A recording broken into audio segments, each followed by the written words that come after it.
进入冬季，由于冷空气的刺激，慢性气管炎咳嗽就会慢慢发作。咳嗽生痰的人多乏力、怕冷，尤其后背发凉。此时应滋养肺气，温肺化痰。大家好，我是五育皇室的小张，今天给大家介绍咳嗽多痰的运动疗法。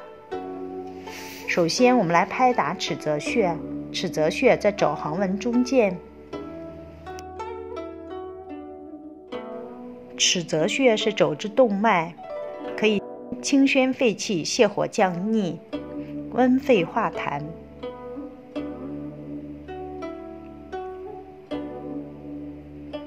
然后是对侧的尺泽穴，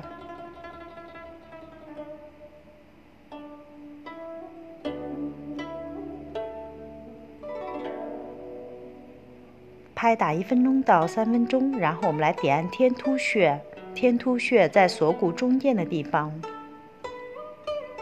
点1分钟到3分钟，或者是100次。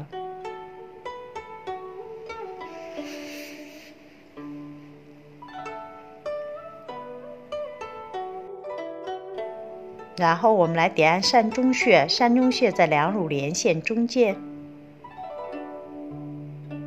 点1分钟到3分钟，或者是100次。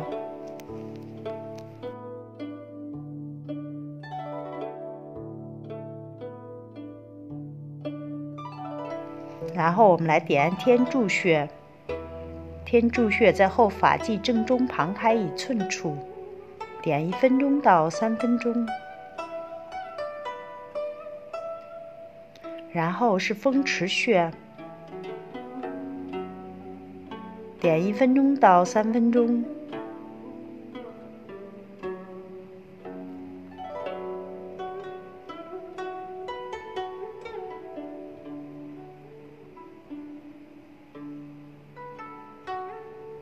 然后我们来拍打丰隆穴，丰隆穴在小腿中间。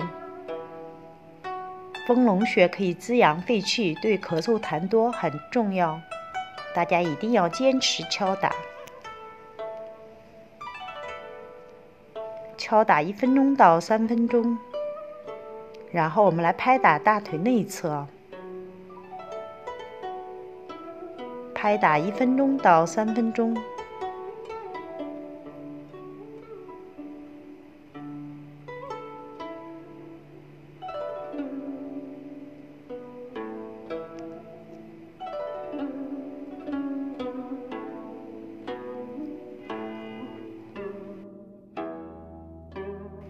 咳嗽多痰的运动疗法，滋养肺气，温肺化痰，及时缓解咳嗽多痰。